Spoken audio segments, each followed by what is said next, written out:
Hey guys, Sak here from sakitech, and in today's video what we have here is we have the Google Pixel 10 Pro XL. So in this video what we're going to do is we're going to be unboxing, doing a tour of this product and an initial review. So let's dive in and get started right away. Now really quickly, these come in two sizes. You have the Pixel 10 Pro with the 6.3-inch display, and this one here, which is the 10 Pro XL with a 6.8-inch display, and the starting price for this one is $1,200. And if you want the smaller version, that's going to be $1,000. And either one of these products comes in 4 colors, and this one, in my opinion, is going to be the best color. This is the moonstone color. Alright, so to unbox it, we just flip to the side. You can see it slides out of the box. I do like this slide out design, just like this, as you can see, and that's what you're left behind. So it sheds off that skin. Okay, and then we lift this up just like that, and the phone is going to be sitting right over here. I'm going to lift that up real quick. Feels very solid in the hand. I'm going to put it right over here. You can see we have a USB Type-C cable in the box. And of course, if we flip this box, in here you have this little booklet inside where you get a couple other things. You do not get a SIM card ejector tool, remember, because these phones no longer have a SIM card tray.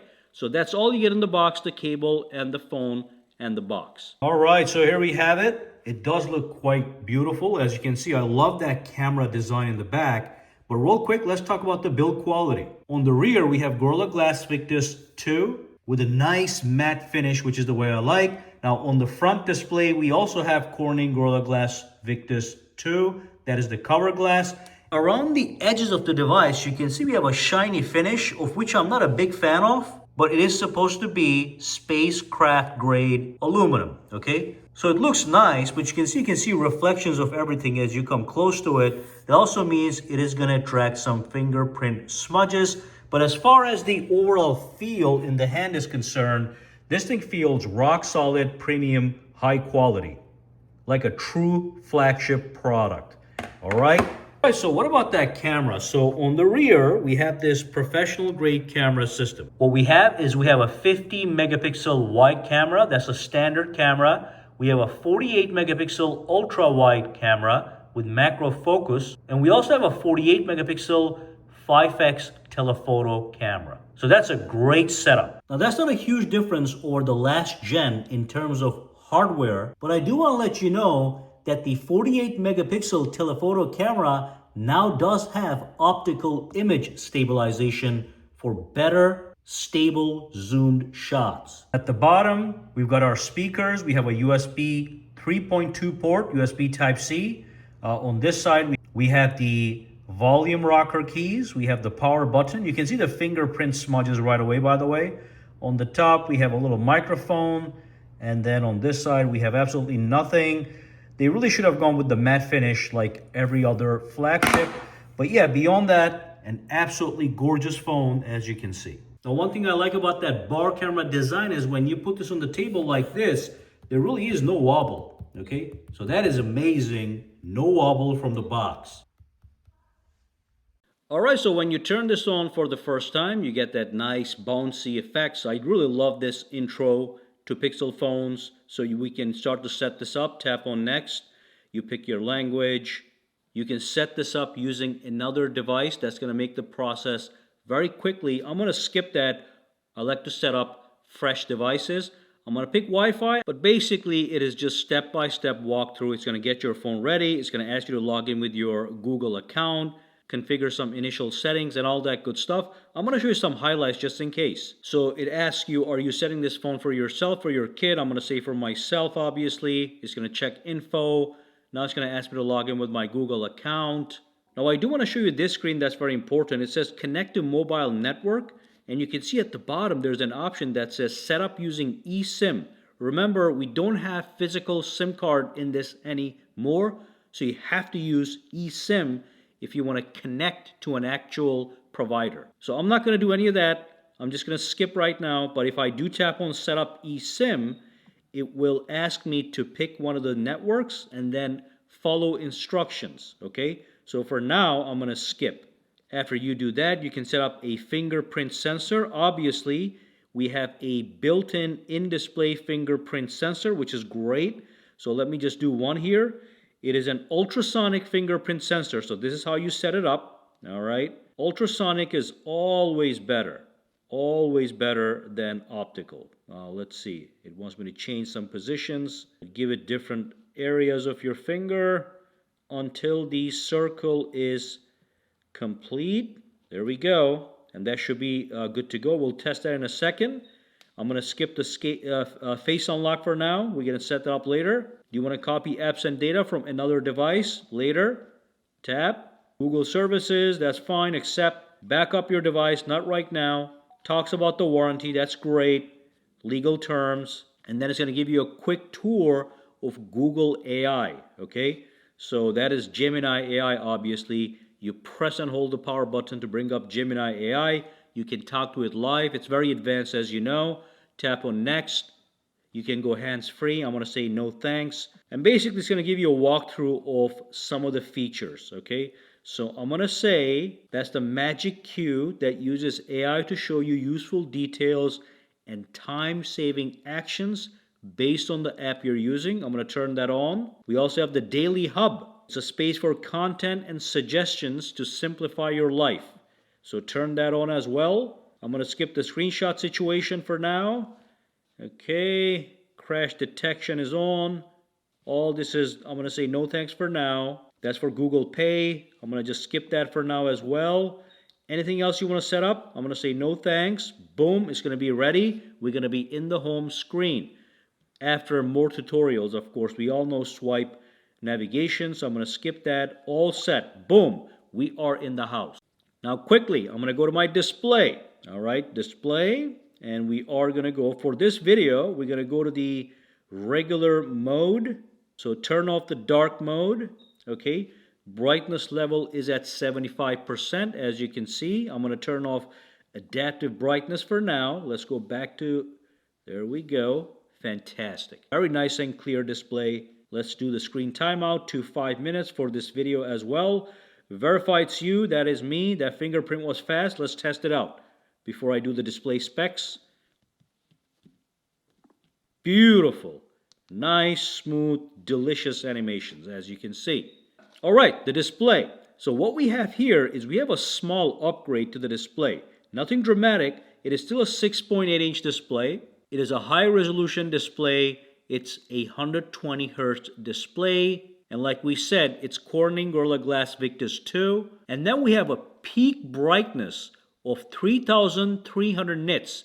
Last year it was 3,000. Now it is 3,300 nits. So it's going to be an extremely bright product. Look at that. We can barely see the device inside. Okay, so that's great. Slightly more advanced, brighter display. You can see we have it set to 120 Hertz, and the screen resolution is at the max resolution. It's not at the max resolution. It's at high, so you can go to max right from here. So now we are in the max resolution. Now if I press and hold on the screen, I am able to access my wallpapers. So we have this beautiful customization screen, lock screen, home screen. With the lock screen, this is one of my favorites, by the way. Okay, the way they just have this. All right, let's keep this one. Home screen. You can change the theme, as you can see. You can go to more wallpapers, and as usual, we have all these wallpapers. Plus, we have the AI wallpapers that you can generate on the go based on the input that you put in. Okay, so we have that. Let's just go over here and pick a wallpaper from the landscape. So this one right here is nice. Tap on set. Okay, and that's what we have now. Overall operation seems to be quite fast. Now remember, this phone has the Tensor processor. It is the G5 processor, so it's not going to be as fast as Snapdragon 8 Elite processor on the other Android smartphones. They are behind in that category. So if I use Geekbench 6 to benchmark this device, these are the results we get. And I'm going to bring in my Samsung Galaxy S25 Ultra right here. You can see that's a significant difference. This phone is basically far more superior when it comes to performance. Okay, that's for single core and multi-core performance. Also, it applies to graphical performance. Okay, so if you're in the market looking for the best of the best in terms of processor, it's the iPhone or the Samsung. Okay?